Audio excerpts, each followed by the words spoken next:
नमस्कार, city news देख रहे हैं आप और मैं हूं आपके साथ निशा बर्नवाल। तो चलिए खबरों में आगे बढ़ते हैं और नजर डालते हैं आज के हेडलाइंस पर। गिरिडीह पुलिस ने अंतर्राज्यीय वाहन चोर गिरोह का किया उद्भेदन। 3 वाहनों की चोरी मामले में 2 की हुई गिरफ्तारी, 1 वाहन भी जब्त। एसपी ने प्रेस वार्ता कर दी पूरी जानकारी। चतुरहटिया के पास हुए लूटपाट में घायल व्यक्ति का चल रहा है सदर अस्पताल में इलाज। 1,20,000 रुपए की हुई है लूट, परिचित लोगों ने मारपीट कर लूटा। सदर ब्लॉक में महिला व राजस्व कर्मी के बीच हुए नोकझोंक मामले की जांच शुरू। एसडीपीओ ने की सभी संबंधित लोगों से पूछताछ, हर एक पहलुओं को खंगाला। और भाजपाइयों ने मनाई श्यामा प्रसाद मुखर्जी की जयंती। पूर्व विधायक के आवास पर आयोजित हुआ कार्यक्रम, तमाम लोगों ने किया उन्हें नमन।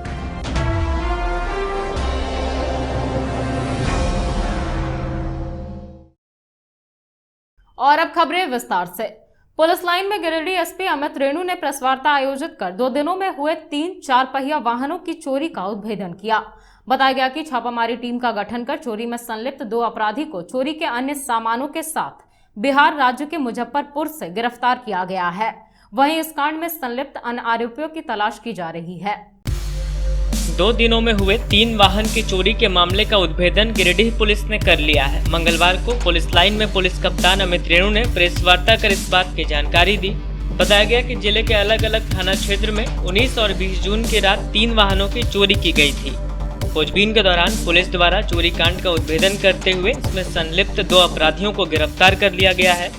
इस बाबत एसपी ने बताया कि हिरोडीह थाना क्षेत्र, नगर थाना क्षेत्र और डुमरी बाजार से 4 पहिया वाहन की चोरी अज्ञात अपराधियों द्वारा की गई थी।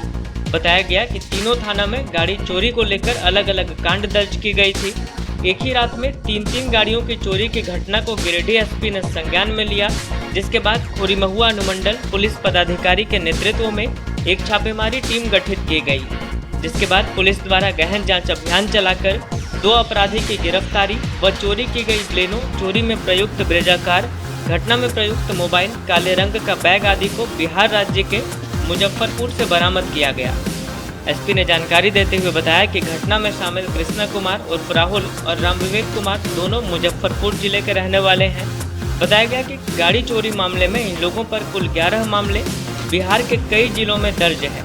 इसके अलावा झारखंड के बोकारो, गोड्डा, जामताड़ा एवं अन्य जिलों में भी कार चोरी की घटना को इन लोगों के द्वारा अंजाम दिया गया है।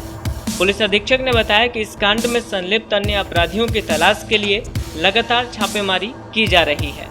दिनांक 20/6/2021 को 3 अलग अलग थानाओं में 3 अलग अलग घटनाओं को का अंजाम दिया गया था कुछ अपराध कर्मियों के द्वारा, जिसमें 4 व्हीलर्स की चोरियां हमारे क्षेत्र में की गई। नगर थाना, हिरोडीह थाना एवं डुमरी थाना से 3 अलग अलग जगह से अपराध कर्मियों ने 4 व्हीलर्स की चोरी की। इस संदर्भ में एक टीम का गठन किया गया। मामले के अनुसंधान से पता चला कि किसी एक गिरोह के द्वारा ये घटना कारित की गई है। इस संबंध में टीम के द्वारा अग्रतर कार्रवाई करते हुए 2 लोगों को अरेस्ट किया गया है, जिनका नाम कृष्णा कुमार उर्फ राहुल कुमार शर्मा है और दूसरे व्यक्ति का नाम राम विवेक कुमार, जिनका उम्र 24 वर्ष है। दोनों की अरेस्टिंग जो है वो मुजफ्फरपुर जिला से की गई है। कांड के अनुसंधान के क्रम में पता चला कि एक गिरोह जो मुजफ्फरपुर से ऑपरेट कर रहा है, काफ़ी सारे अन्य थानाओं में भी, अन्य ज़िलों में भी इनके द्वारा घटना कारित की गई है। जैसे कि बोकारो, गोड्डा, जामताड़ा में भी समय समय पे इनके द्वारा ऐसी घटना की जा रही है और गाड़ियों को यहाँ से चुरा कर दूसरे ज़िलों में खपाया जाता है। खास करके ऐसे दूर दराज के ज़िलों में जो यहाँ से एक्सेस कर पाना जहाँ मुश्किल हो रहा है। तो इस संदर्भ में बाकी इस गिरोह के जितने लोग हैं उनकी भी पहचान की गई है, जिनकी गिरफ्तारी का प्रयास किया जा रहा है। कांड के जो मुख्य सरगना है उनके खिलाफ भागलपुर, बेगूसराय, मुंगेर इत्यादि ज़िलों में कुल 11 कांड दर्ज हैं। इसके अलावा जो व्यक्ति पकड़े गए हैं, गिरफ्तार कृष्णा कुमार उर्फ राहुल शर्मा के विरुद्ध कल्याणपुर थाना, जिला समस्तीपुर में आर्म्स एक्ट का केस दर्ज है। इसमें टीम के द्वारा अग्रतर कार्रवाई करते हुए जो चोरी किया गया बोलेरो कार है, हिरोडीह से जो चोरी किया गया था, उसको बरामद किया गया है। इसके अलावा इनके द्वारा जो प्रयुक्त ब्रेजा कार है वो भी बरामद किया गया है। इसके अलावे व्यक्ति की पहचान जिस जो ड्रेस पहने हुए थे इन लोगों का, उनको भी बरामद किया गया है। घटना के करने के उपरांत जो पैसे मिले इनको, जो हिस्सा मिला उनको, उनसे जो खरीदा गया सामान जैसे कि मोबाइल फ़ोन इत्यादि, वो भी बरामद किया गया है। मैं टीम को बधाई देता हूं और आशा करता हूं कि आगे भी इस तरीके की सफलताएं गिरिडीह पुलिस को मिलती रहेंगी। अंचल कार्यालय में महिला और राजस्व कर्मी के बीच हुई नोकझोंक मामले को लेकर सदर एसडीपीओ अनिल कुमार सिंह और मुफस्सिल थाना प्रभारी विनय राम मंगलवार को घटनास्थल पर पहुंचे और विभिन्न पहलुओं पर जांच पड़ताल की। एसडीपीओ ने कहा कि इस मामले में जो भी दोषी पाया जाएगा उस पर कड़ी कार्रवाई की जाएगी। सदर प्रखंड के अंचल कार्यालय में एक दिन पहले महिला और राजस्व कर्मचारी के बीच हुई नोकझोंक मामले की जांच को लेकर मंगलवार को सदर अनुमंडल पुलिस पदाधिकारी अनिल कुमार सिंह और मुफस्सिल थाना प्रभारी विनय राम सदर प्रखंड पहुंचकर विभिन्न पहलुओं की जांच की। मालूम हो कि सोमवार को एक महिला अपने जमीन के एलपीसी कागज को लेने के लिए अंचल कार्यालय पहुंची थी, जहां किसी बात को लेकर हल्का राजस्व कर्मी त्रिभुवन यादव और महिला के बीच काफी नोकझोंक हुई थी। इसी मामले को लेकर एसडीपीओ जांच को लेकर घटनास्थल पहुंचे। इस बाबत एसडीपीओ ने बताया कि घटना कोई गंभीर नहीं है। पुलिस की ओर से लगातार जांच किया जा रहा है। जो गलत पाया जाएगा उस पर कड़ी कार्रवाई की जाएगी। मौके पर सीओ रविभूषण प्रसाद व कर्मचारीगण उपस्थित थे। ये पहली बार आई सर यहाँ। चलिए आप चलिए ना, काम करके देखिए भैया यहीं पे छोड़िए वो सब बात, हमसे बात कीजिएगा, काम हो जाएगा। काम करवाइए सीधे साहब। चलिए चलिए आप भी चलिए। चलिए सर, एक बार घबराइए नहीं, आपका काम होगा, ठीक है। क्या काम था आपका? क्या है हो? ये बोल रही सर मोटेटम कागज दी ना सर, बैठी नहीं ना, आते समय पूरा एकदम चंचल जैसा करने लगी, मार के कागज फाड़ बाहर निकल गए सर। इतने लोग हैं, बाहर निकल गए, दौड़ा दौड़ा के मैंने पीछे से थप्पड़ लेकर के दौड़ ये बात है। देखिए हम बगले में रहते हैं, ये मैं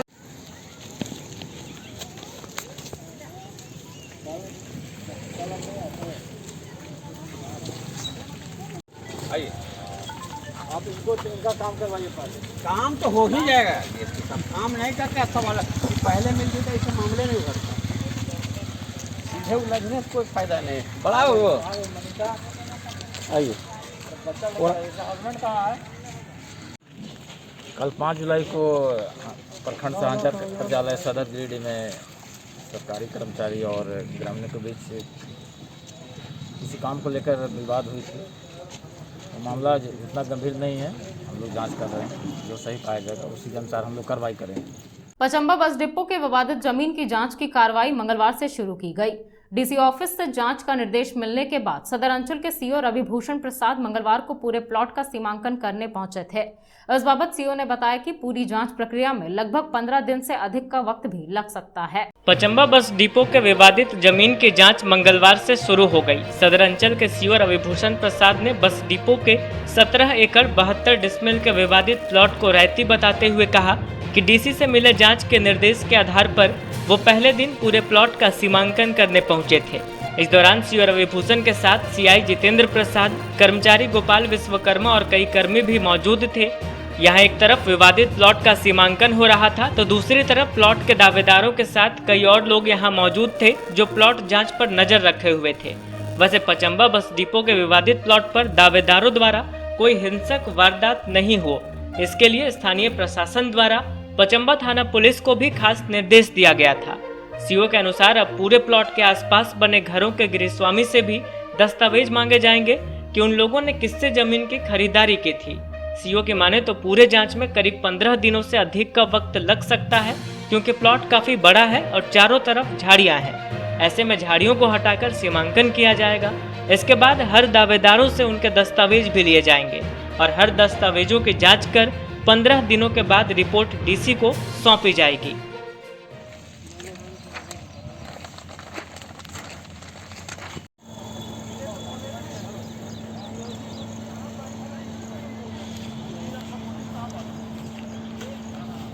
जमीन है तो रहती जमीन में तो हम लोग खड़ा ठीक है, हो जाएगा। हम लोग खड़ा हुए हैं।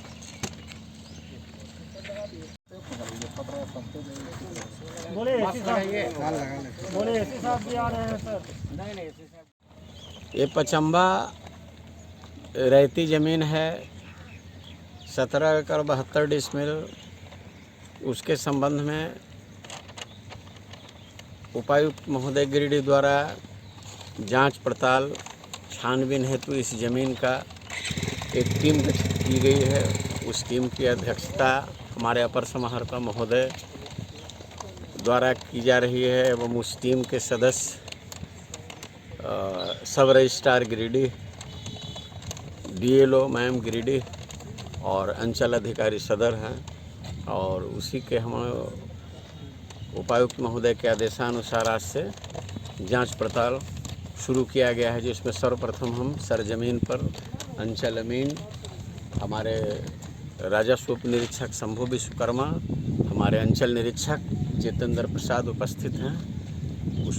और इनके अंचल निरीक्षक जितेंद्र प्रसाद के नेतृत्व में इसका मापी एवं भूमि का सीमांकन हेतु प्राधिकृत इनको किए हैं।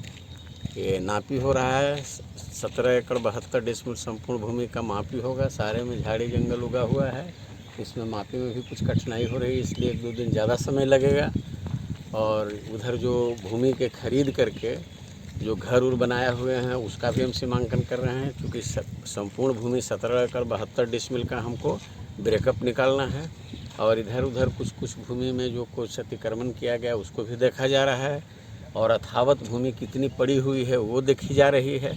और इसके बाद से फिर हम राजस्व कागजातों से जांच उपरांत एक पूरे कमेटी बैठ करके एक रिपोर्ट तैयार करेंगे। वो 3 सप्ताह का उपायुक्त महोदय द्वारा इसमें समय दिया गया है। जांच पड़ताल करके हमको रिपोर्ट देना है और वो फिर सही चीज़ का पता लगाना है। उपायुक्त कार्यालय में मंगलवार को नगर विकास विभाग अंतर्गत बड़की सरैया नगर पंचायत में विकास योजनाओं के चयन और स्वीकृति को लेकर एक अहम बैठक आयोजित की गई। बैठक के दौरान उपायुक्त ने बड़की सरैया नगर पंचायत में क्रियाशील विकास योजनाओं के चयन को लेकर समीक्षा की और संबंधित अधिकारियों को आवश्यक दिशा निर्देश जारी किए। डीसी ऑफिस कार्यालय में मंगलवार को नगर विकास विभाग अंतर्गत बड़की सरैया नगर पंचायत में विकास योजनाओं के चयन एवं स्वीकृति को लेकर एक महत्वपूर्ण बैठक आयोजित की गई। उक्त बैठक में उपायुक्त द्वारा बड़की सरैया नगर पंचायत में क्रियाशील विकास योजनाओं के चयन को लेकर समीक्षा की गई और संबंधित अधिकारियों को आवश्यक दिशा निर्देश दिया गया। समीक्षा के क्रम में उपायुक्त ने कहा कि विकास योजनाओं को गति के साथ पूर्ण करने हेतु जिला प्रशासन कटिबद्ध है। उन्होंने कार्यपालक पदाधिकारी नगर पंचायत बड़की सरैया से उक्त नगर पंचायत अंतर्गत क्रियाशील योजनाओं की जानकारी प्राप्त की और निम्न योजनाओं को पूर्ण करने हेतु आवश्यक निर्देश दिए। बताया गया कि बड़की सरैया नगर पंचायत अंतर्गत बालीडीह में रोमन मंडल के घर से विमल कुशवाहा के घर तक PCC रोड एवं ढक्की नाली के निर्माण हेतु निर्देश दिए गए। वहीं सरिया मैनेजर तालाब में छठघाट का निर्माण एवं उसके सौंदर्यीकरण हेतु निर्देश दिया गया। इसी तरह उक्त नगर पंचायत अंतर्गत बस स्टैंड में PCC सड़क के निर्माण हेतु निर्देश दिए गए। वहीं बैठक में अन्य कई योजनाओं के स्वीकृति की जानकारी भी दी गई। बैठक में मुख्य रूप से विधायक बगोदर विनोद सिंह, उप विकास आयुक्त गिरिडीह, विशेष पदाधिकारी बड़की सरैया नगर पंचायत, अभियंता बड़की सरैया नगर पंचायत एवं अन्य संबंधित अधिकारीगण उपस्थित थे। पूर्व विधायक निर्भय कुमार शाहबादी के मकतपुर स्थित आवासीय कार्यालय में डॉक्टर श्यामा प्रसाद मुखर्जी के जन्मोत्सव पर एक कार्यक्रम आयोजित किया गया। मौके पर पार्टी कार्यकर्ताओं ने डॉक्टर श्यामा प्रसाद मुखर्जी के चित्र पर माल्यार्पण कर उनके आदर्शों पर चलने का संकल्प लिया। श्यामा प्रसाद मुखर्जी के जन्मोत्सव पर मंगलवार को भाजपा के पूर्व विधायक निर्भय कुमार शाहबादी के मकतपुर स्थित आवासीय कार्यालय में एक कार्यक्रम आयोजित किया गया। कार्यक्रम में डॉक्टर श्यामा प्रसाद मुखर्जी के चित्र पर माल्यार्पण कर उनके आदर्शों पर चलने का सभी ने संकल्प लिया। बताया गया कि यह कार्यक्रम भारतीय जनता पार्टी के द्वारा जिले के सभी मंडल और प्रखंडों में किया जा रहा है। मौके पर जिलाध्यक्ष महादेव दुबे, सुभाष सिन्हा, संजीत सिंह पप्पू, हरमिंदर सिंह बग्गा, संजय सिंह, अनूप सिन्हा, जयशंकर सिन्हा, सिंकू, प्रकाश दास, दीपक शर्मा सहित कई भाजपा नेता मौजूद थे।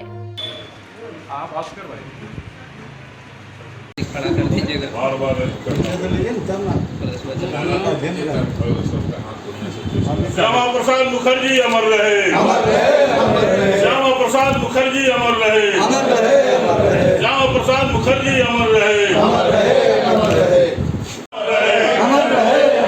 श्यामा प्रसाद मुखर्जी अमर रहे।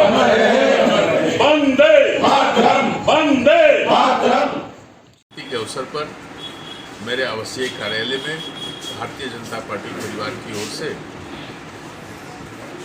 उनको श्रद्धासुमन अर्पित की गई। आज हम लोगों ने संकल्प लिया, इनके बताए रास्ते पे हम लोग निश्चित रूप से आगे बढ़ने का काम करेंगे और देश के समृद्धि के लिए, देश की एकता अखंडता के लिए हम किसी भी हद तक जाने के लिए प्रयासरत रहेंगे। देश को और जो अखंड भारत का सपना इन्होंने देखा था, जिस तरह से कश्मीर इशू पे इन्होंने अपने बलिदान को देने का काम किया था, आज निश्चित रूप से भारतीय जनता पार्टी परिवार के लोग इनके चरणों में अपने श्रद्धासुमन अर्पित करते हुए देश की एकता और अखंडता के लिए हमेशा निछावर रहने का काम करेंगे। इस अवसर पर मैं इतना ही कहना चाहता हूँ कि सिर्फ हमारे यहाँ ही नहीं, पूरे जिले के हर पंचायत और बूथ स्तर पे ये कार्यक्रम लिया जा रहा है।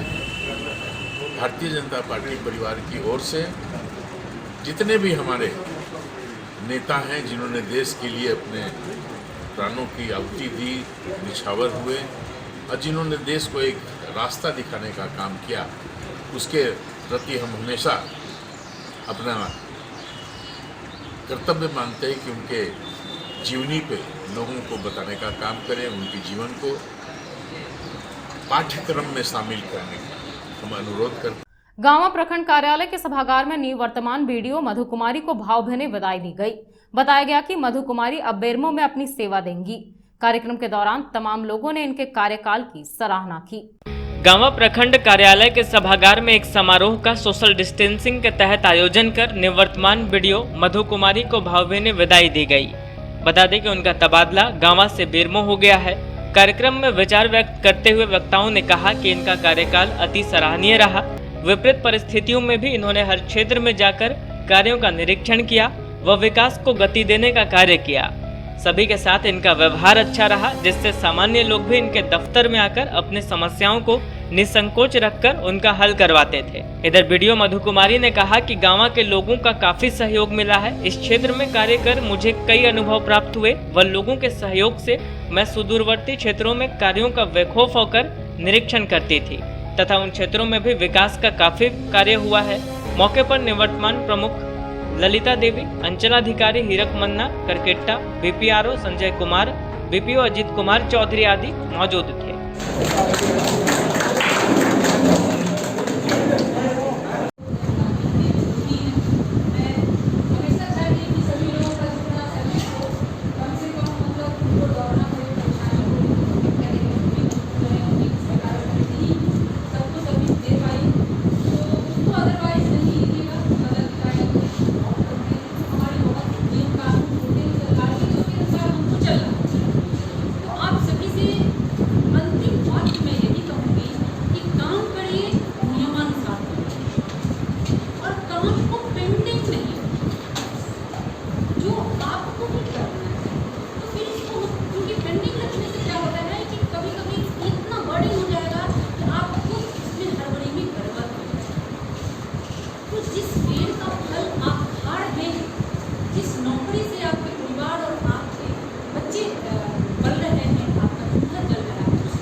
संबोधित करते हुए मैं यही कहना चाहूँगा कि हमारी जो डेडिकेशन है, हमारी जो समर्पण है, उनको जो इन्होंने प्रूव करके दिखाया, इन्होंने साबित करके दिखाया।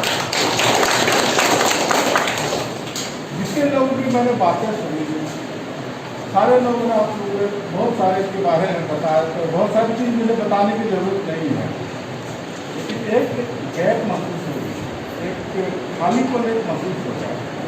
जो भी पदाधिकारी आएंगे उनके साथ जितना आपने कोऑपरेट किया है, जितना सहयोग किया है, उनके साथ भी आपने वैसे कोऑपरेट किया और ऐसा काम कीजिए कि हमारे कार्यालय की गरिमा, हमारी सेवा की विश्वसनीयता वो जो है कायम रहे। प्रखंड विकास पदाधिकारी गाँव अभी जस्ट मेरा स्थानांतरण हुआ है बेरमो प्रखंड में और आज ये मेरा अंतिम कार्य दिवस है। बहुत ही भावुक क्षण है, बहुत ही अच्छा रहा।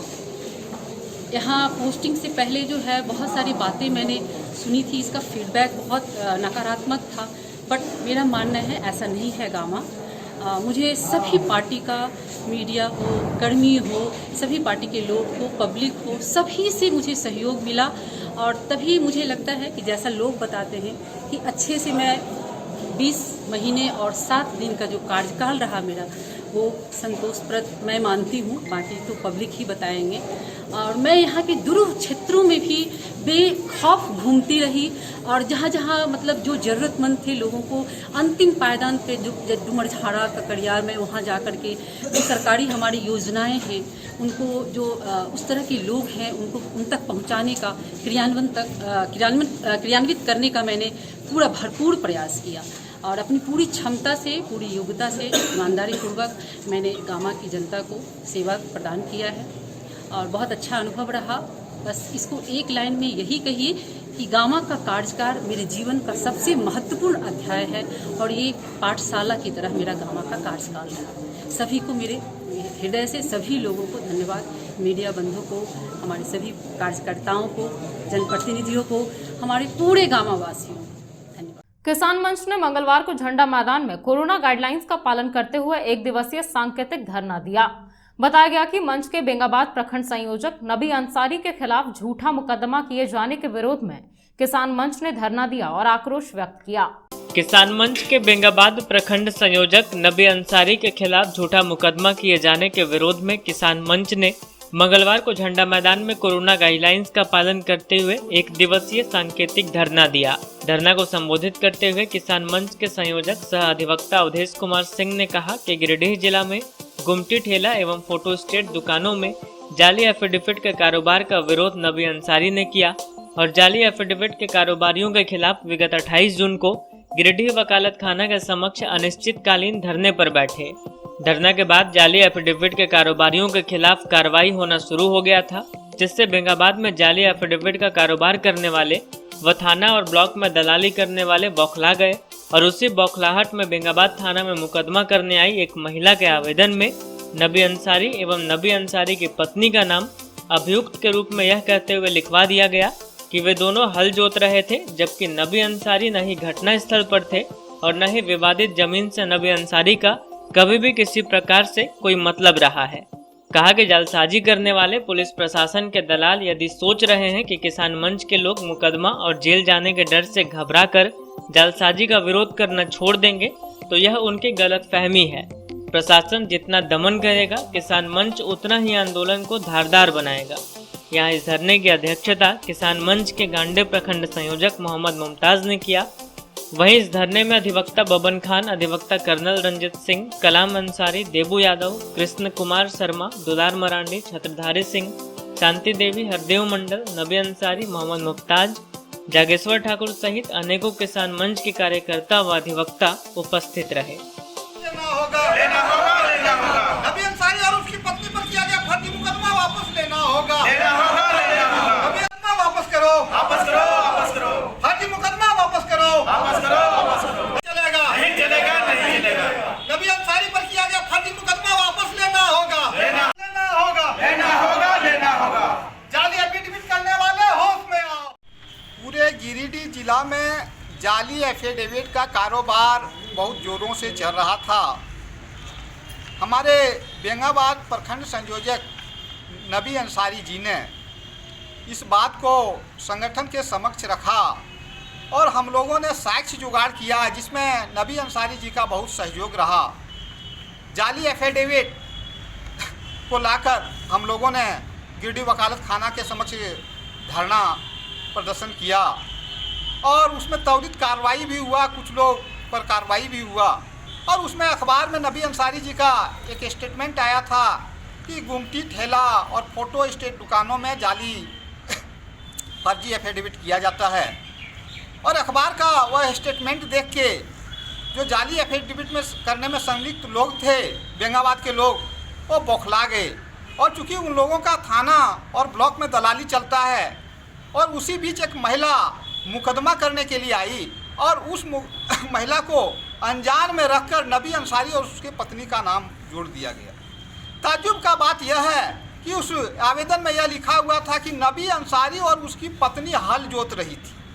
नबी अंसारी का उस ज़मीन से कोई मतलब तो है ही नहीं, और रहा हल जोतने की बात, तो पूरे झारखंड में, ना सिर्फ गिरिडीह में बल्कि पूरे झारखंड में कहीं भी कोई महिला हल नहीं जोतती है।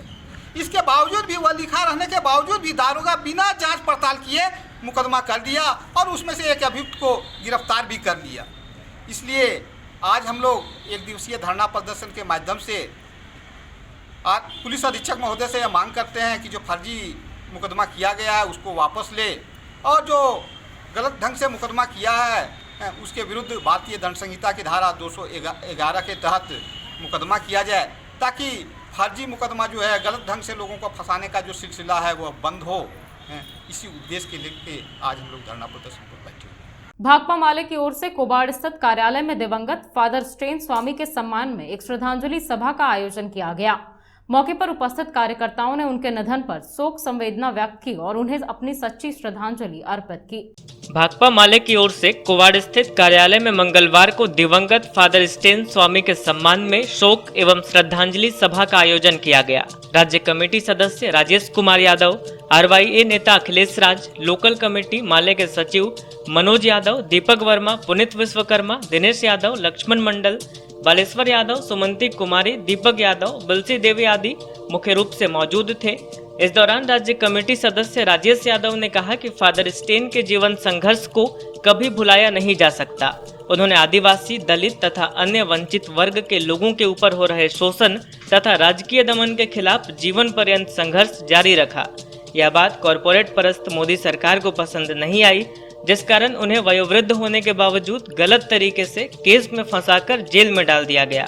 यहाँ तक कि गंभीर रूप से बीमार होने पर भी उन्हें जेल से बाहर आने नहीं दिया गया।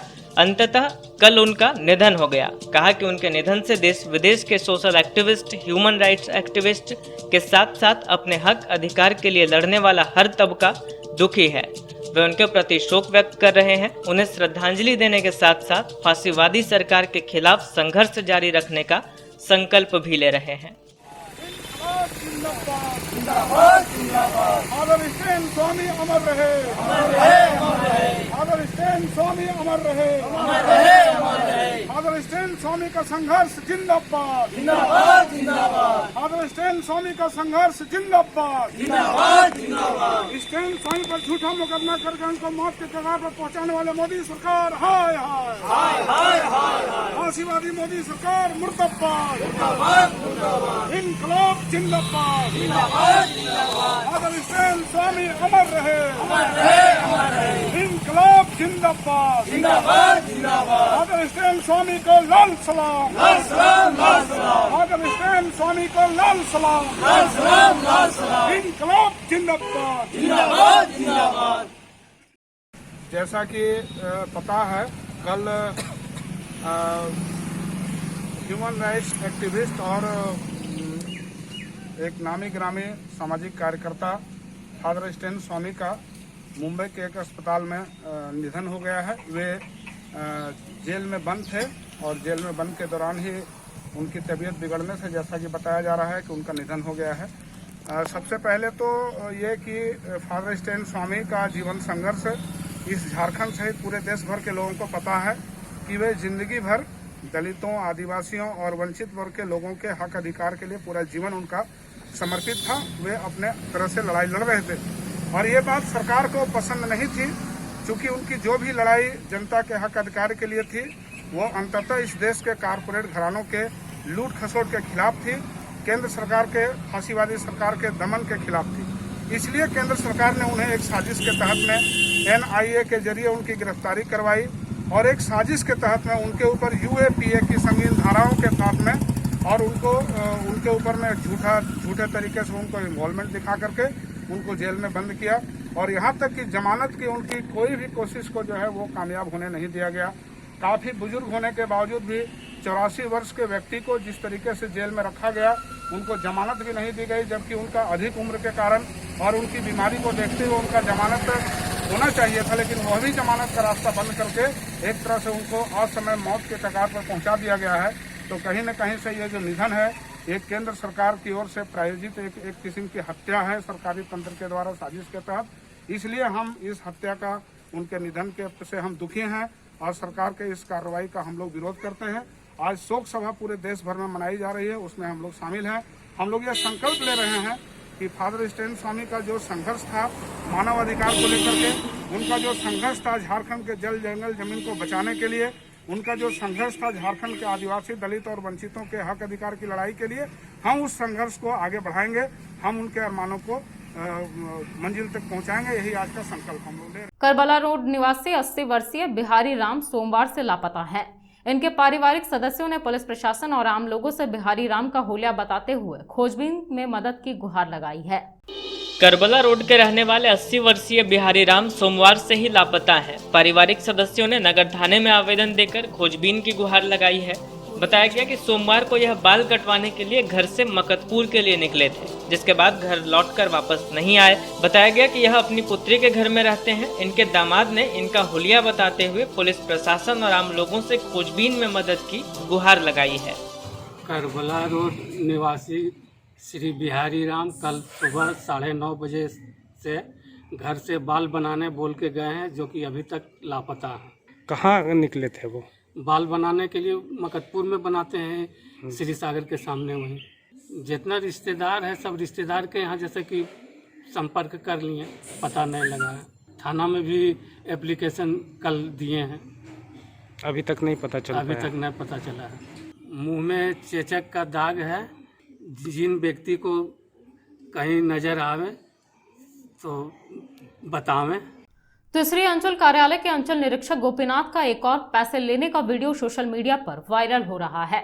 इससे पहले वायरल हुए वीडियो को लेकर उन्होंने कहा था कि मैंने कोई रिश्वत नहीं ली है, मुझे फंसाने के लिए ऐसा कार्य किया जा रहा है। लेकिन अब इनका एक और वीडियो वायरल हो गया है। तीसरी अंचल कार्यालय के अंचल निरीक्षक गोपीनाथ का एक और वीडियो सोशल मीडिया पर वायरल हुआ है, जिसमें वह पैसे लेते हुए दिखाई दे रहे हैं। बता दें कि इससे पहले भी इनका एक वीडियो वायरल हुआ था, जिसमें वे पैसे लेते दिख रहे थे। हालांकि इस मामले में अंचल निरीक्षक ने कहा था कि उन्होंने किसी से रिश्वत नहीं ली है, उन्हें फंसाने के लिए साजिश की जा रही है। उन्होंने कहा था कि कुछ सामान लाने के लिए पैसे दिए थे, जिसे वे वापस ले रहे थे। लेकिन मंगलवार को उनका दोबारा पैसा लेते हुए एक अलग वीडियो वायरल हुआ है। वीडियो वायरल होने के बाद झामुमो के तीसरी प्रखंड अध्यक्ष जगनारायण यादव व संसद प्रतिनिधि मनोज यादव ने सीआई पर कार्रवाई करने की मांग की है। उन्होंने कहा कि तीसरी के जनता ऐसे भ्रष्ट कर्मचारी से परेशान है, ऐसे लोगों को जल्द से जल्द बर्खास्त कर देना चाहिए।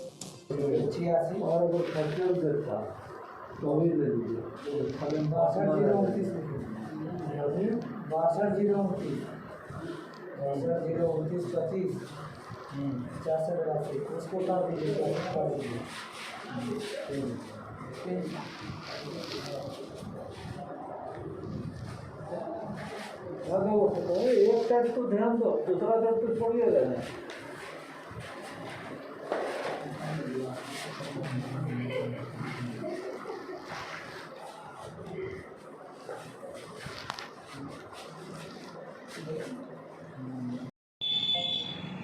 जिस तरह से आज एक वीडियो वायरल हो रहा है रिश्वत लेते हुए तीसरी अंचल के सीआई का, जो 2000 और 500 के नोट को सीधे तौर पर रिश्वत लेते हुए वीडियो में दिखाया जा रहा है, जो एक गंभीर विषय है। और इससे साफ जाहिर होता है कि अंचल कार्यालय एवं प्रखंड कार्यालय में व्याप्त भ्रष्टाचार बढ़ा हुआ है। और इसकी जो है मैं मांग करता हूं उपायुक्त महोदय गिरिडीह से कि अविलंब जो है ऐसे भ्रष्ट अधिकारी पर कार्रवाई करते हुए उन्हें सेवा से बर्खास्त किया जाए। निरीक्षक का जो वीडियो वायरल हुआ है, ये मैं जानता ही था कि ये अंचल निरीक्षक के लायक नहीं है। अंचल अधिकारी को भी हम सूचित किए थे कि जनता का काम में भारी परेशानी हो रही है और इसको यहाँ से हटाई जाए।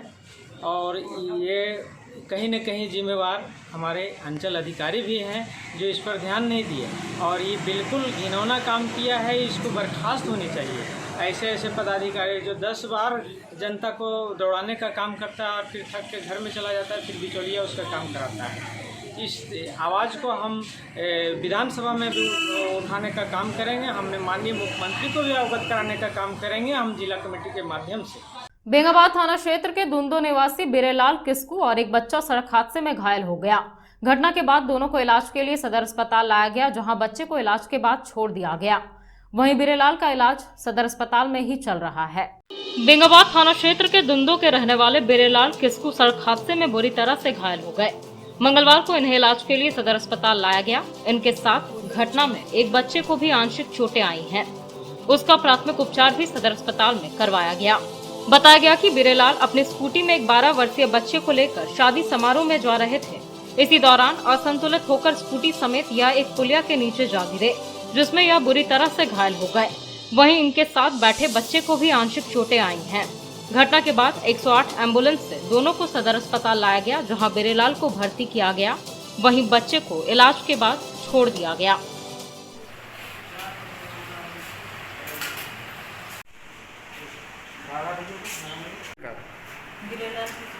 और उसका बच्चे का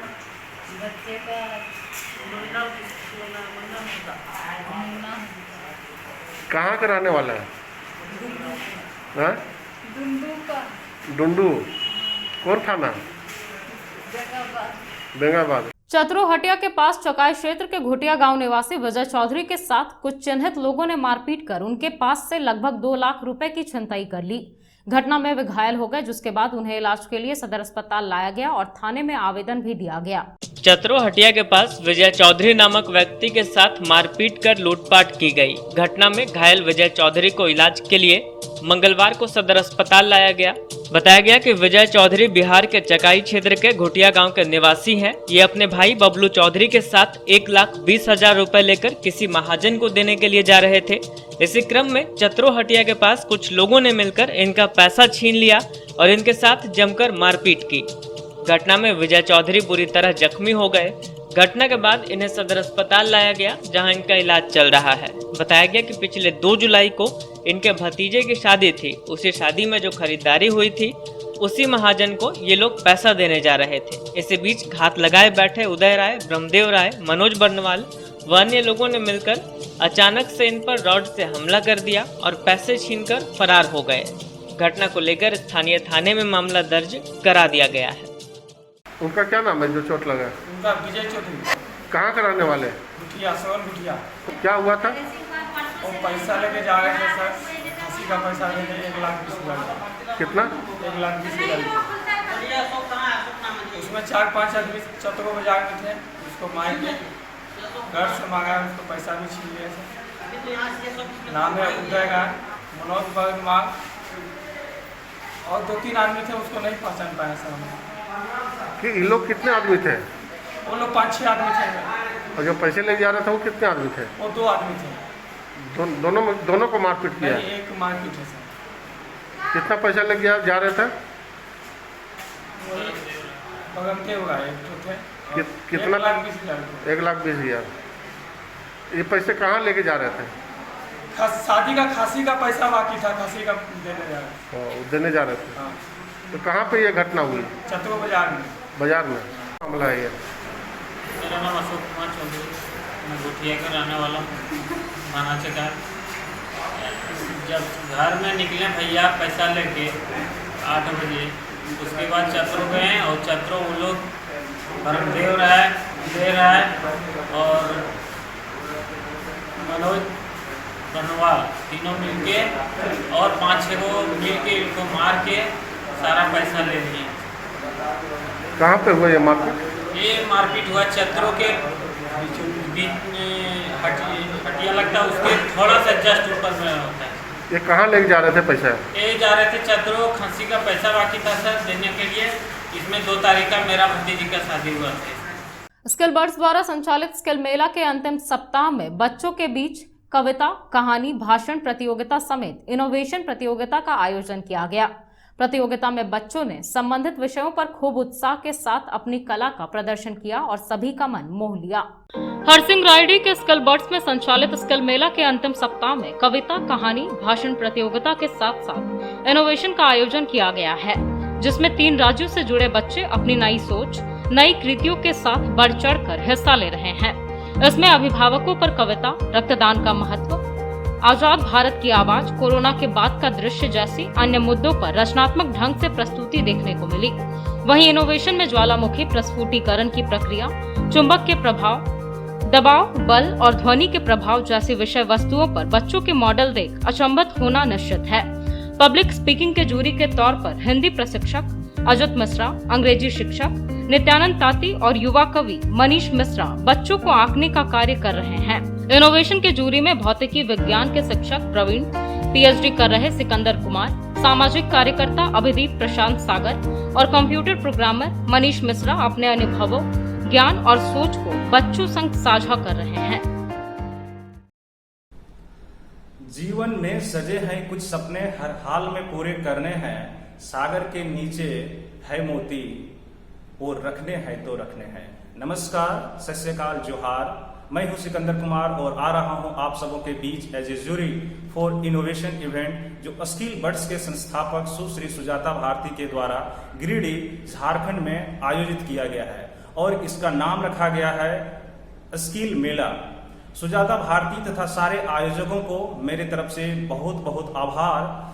अगर संकल्प है मन में तो हर मंजिल को पालोगे। अगर संकल्प है मन में तो हर मंजिल को पालोगे। तुम अपना आज, अपना कल सभी सुंदर बना लोगे। खड़ी कोई भी बाधा हो यदि पथ में तेरे तो क्या, खड़ी कोई भी बाधा हो यदि पथ में तेरे तो क्या, परिश्रम से, लगन से तुम नई राहें बना लोगे। नमस्कार, मैं Ajit Mishra. Hello all of you, it's Angel Barwar of class 7 from Kamil School, Giridih. I am here to show you all how volcanoes erupt. But before that, I want to tell you all what are volcanoes. Volcanoes are earth's clouds that are made due to earth's pressure and heat. It also contains magma, which is also known as lava. When magma rises, pressures cool down. So let's start it. First of all, this is vinegar. It contains acid. First of all, I am going to put this in it. This much is enough for it. Now, this is red color. It will show it like real magma. So I am going to put this now. This much is enough. Now, I am going to put baking soda. It also contains acid. Now I am going to see both acids make pressure and heat or not. So let's put this. Let's see. Oh God! It really happens. It is like magma. So this is how magma is formed and rises, and the pressure gets down. I had done this experiment because I was very curious to know how volcanoes erupt. So at last, I want to thank you all. है कौन विघ्न ऐसा जग में जो टिक सके आदमी के मग में। खबर ठोक ठेरता है जब नर, पर्वत के जाते पांव उखड़। मानव जब जोर लगाता है, पत्थर पानी बन जाता है। रामधारी सिंह दिनकर। नमस्कार, जोहार। मैं हूं आपका साथी, आपका हमसफर मनीष मिश्रा। कोरोना महामारी की इस विकट परिस्थिति ने इस देश में सबसे ज्यादा प्रभावित किया है प्रतिभा को। सबसे ज्यादा प्रभावित हुई है यहाँ की शिक्षा व्यवस्था, सबसे ज्यादा प्रभावित हुआ है यहाँ का विद्यार्थी वर्ग। ऐसे में हम सबके बीच गिरिडीह झारखंड की एक शिक्षिका हैं जो स्किल बर्ड्स नाम से एक शिक्षण संस्थान चलाती हैं, सुश्री सुजाता भारती जी। एक अनोखी सोच के साथ हमारे सामने आई है। एक ऐसी सोच जहां सुजाता एक मुकम्मल मंच दे रही हैं ऐसी प्रतिभाओं को जो इस कोरोना महामारी की वजह से कुंठित हो रही थी, जो एक कमरे में सिमट रही थी। प्रतिभाओं के इस महाकुंभ का नाम उन्होंने दिया है skill Mela. Hi everyone, my name is Saloni Kumari. My mother's name is Mrs. Rekha Kumari and my father's name is Mr. Praveen Kumar. I am in standard 6 and I am from Giridih, Jharkhand. So my event is public speaking speech and the topic of my speech is believe in your dreams. Every people has a dream which doesn't happen in present. but they believe to make that actually happen in near future. Our dreams plays an important role in our life because without ambition we can't find right path. Many people are not able to fulfill their goals because they don't have the resources. And some people give up after trying 2 or 3 times. But remember, victory belongs to those who try again and again. At last, I want to say, wings support those who want to fly. So, believe in your dreams, work hard and never give up. Thank you. Have an amazing day. Stay home, stay safe, stay healthy. Bye-bye. Hello everyone. My name is Shruti Priya. I read in Standard 10 and I hail from Giridih, Jharkhand. So today I'm gonna narrate a poem about the dedication of the soul in finding the inner lost self which is hidden somewhere inside the body because of the world's hypocrisy. So let's start. Lying on the couch, eyes closed. Silence surrounds, deep breathing. Mind calms, but the soul wandering in, being afraid of the body's awakening, hustling and finding the real me. Real me is hidden somewhere. Tired of facing the wrongs, real me lost the way. This is inside the body with a companion, the solitude. In each and every cell, a bit tough to find her among trillions of cells. Still the soul wandering in, to ignite the spark in her, to make her conscious again. Soul starts its journey, knocking at its cell, asking about her. No idea, the only answer the soul got. Quite tough, since they are in trillions, becomes tired and the day ends. Same on the following days, few days passed. Still real me isn't found. But on one day, the soul heard something. Maybe the voice of the real me? No, it can't, because real me had lost her voice. But her tears were shouting, weeping between the cells. Intercellular space was filling with her tears. Oh, she's in the intercellular space, the soul got. And finally, the soul found the real me and accomplished the mission of reviving her, and the body wakes up. Thank you. Intelligent don't do different things. They do things differently. Good morning to one and all present here. I am very happy to become the judge for selection of one of the best innovation on Skill Mela organized by intelligent, hardworking and innovative Miss Sujata Bharti. The only way to discover the limit of the possible is to go beyond them into the impossible. This depends upon your innovation in your work. Hello everyone, this is Chahat Anshika. So first of all, I want to thank Skill Mela Authority for giving me such a great opportunity. So I'm going to recite a poetry titled कहीं मैं निर्भया तो न बन जाऊंगी. तो मेरी ये पंक्तियां आप सभी लोगों के सामने प्रस्तुत है. वक्त वक्त में फिर वो वक्त दोहराया, वक्त वक्त में फिर वो वक्त दोहराया, और आ ही गया वो वक्त जब रोशनी का वो सूरज ढलने को आया. आज पहली बार अकेली इस अंधेरे में निकली हूँ मैं. माँ, ओ माँ, सुनो ना, इस अंधेरे से बहुत डर लगता है मुझे. माँ, सुनो ना, इस अंधेरे से बहुत डर लगता है मुझे, क्योंकि इस अंधेरे में ही तो वो दरिंदे वहाँ होंगे. ये तो पता है ना तुझे, हाँ ये तो पता है ना तुझे.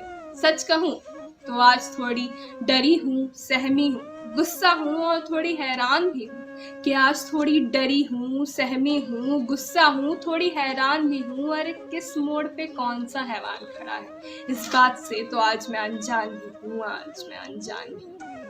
मन में मेरे तो बस एक ही सवाल आता है, मन में मेरे तो बस एक ही सवाल आता है कि क्या आज मैं एक निर्भया या फिर एक वीर निर्भय कहलाऊंगी? कि क्या आज मैं एक निर्भया या फिर एक वीर निर्भय कहलाऊंगी, या फिर कहीं मैं भी तो आज निर्भया ना बन जाऊंगी? कहीं मैं भी तो आज निर्भया ना बन जाऊंगी। आंखों में मेरी तो आंसू भर आए, आंखों में मेरी तो आंसू भर आए जब वो 8 साल की बच्ची याद आई थी। पता है, वो तो सिर्फ एक छोटी सी बच्ची थी जो अभी अभी इस निर्दय दुनिया को देखने आई थी। रूह तो तब कांप उठी मेरी जब वो प्रियंका याद आई थी। रूह तो तब कांप उठी मेरी जब वो प्रियंका याद आई थी। जी हाँ, वो तो एक चिकित्सक थी जिन्होंने हर एक घायलों की जान बचाई थी, हर एक घायलों की जान बचाई थी। इन काली रातों को ना जाने उन दरिंदों ने कितने सुगंधित फूलों को कुचल कर फेंक दिया। ना जाने कितने सुगंधित फूलों को कुचल कर फेंक दिया। मन तो करता है कि पूछूं उन लोगों से कि एक स्त्री की कोख से पैदा होने का तूने ये कैसा नेक दिया। बोलना, तूने ये कैसा नेक दिया। बस, अब बस, दिल से मेरे बस एक ही आवाज़ आए, दिल से मेरे बस एक ही आवाज़ आए कि तुम मुझे इतना भी मत डराओ कि मेरा डर ही खत्म हो जाए। हाँ, अब मेरा डर ही खत्म हो जाए। ज़रूरत पड़ी ना तो मैं एक निर्भया नहीं, एक निर्भय बन तुमसे मैं लड़ दिखाऊंगी। ज़रूरत पड़ी तो मैं एक निर्भया नहीं, तुमसे मैं निर्भय बन लड़ दिखाऊंगी। अब वादा है मेरा उन तमाम निर्भयाओं से कि आज मैं एक और निर्भया नहीं बन जाऊंगी, कि आज मैं एक और निर्भया नहीं बन जाऊंगी। हाँ, सोच कर भी सोच में इस डर को नहीं लाऊंगी, कि सोच कर भी सोच में इस डर को नहीं लाऊंगी कि कहीं मैं आज निर्भया तो ना बन जाऊंगी, कि कहीं मैं आज निर्भया तो ना बन जाऊंगी। Thank you. Gift a life, gift some hope. Gift a life, gift some hope. Gift a smile, gift a drop. A bottle of blood saved my life. These were the famous lines once said by APJ Abdul Kalam. A very auspicious morning to one and all present here. Today, I, Salvi Sinha of class 12 and very importantly, the member of NSS, would like to thank Sujata ma'am and Utpal sir for providing me to such an opportunity to share my opinion about social media. I am extremely very happy to stand before you. Now, I give my views on the benefits of blood donation. I want to talk you about the importance of donating blood. Some of you may know a friend or even a family member who has received blood at some times. Regardless of age, donating blood offers many benefits for donors. It lets you do time-consuming tests. A single pin can save 3 lives. A single pin can save 3 lives. A single gesture can create a million smiles. This quote is one of my favorite because it managed to create a sense of belonging to the community. Nowadays, the government and many other social workers who has developed many programs for an inspiration for youth. As we all know, World Blood Donor Day is celebrated on 14th June every year all over the world. The theme of this campaign was to focus on the contribution an individual giver can make to improve health of others in the community. So hereby, I am not taking your much time. I just want to conclude my speech and ask you all to donate blood by donating life. So, especially this pandemic time, ending my speech with a beautiful quote. If God has bestowed you with great health, if God has bestowed you with great health, then you make sure that you are beneficial to people who are not bestowed by God with these blessings. Thank you. तो चलते चलते एक बार फिर नजर डालते हैं आज के हेडलाइंस पर। गिरिडीह पुलिस ने अंतर्राज्यीय वाहन चोर गिरोह का किया उद्भेदन। 3 वाहनों की चोरी मामले में 2 की हुई गिरफ्तारी। 1 वाहन भी जब्त। एसपी ने प्रेस वार्ता कर दी पूरी जानकारी। चतुरहटिया के पास हुए लूटपाट में घायल व्यक्ति का चल रहा है सदर अस्पताल में इलाज। 1,20,000 रुपए की हुई है लूट। परिचित लोगों ने मारपीट कर लूटा। सदर ब्लॉक में महिला व राजस्व कर्मी के बीच हुए नोकझोंक मामले की जांच शुरू। एसडीपीओ ने की सभी संबंधित लोगों से पूछताछ, हर एक पहलुओं को खंगाला। और भाजपाइयों ने मनाई श्यामा प्रसाद मुखर्जी की जयंती। पूर्व विधायक के आवास पर आयोजित हुआ कार्यक्रम, तमाम लोगों ने किया उन्हें नमन।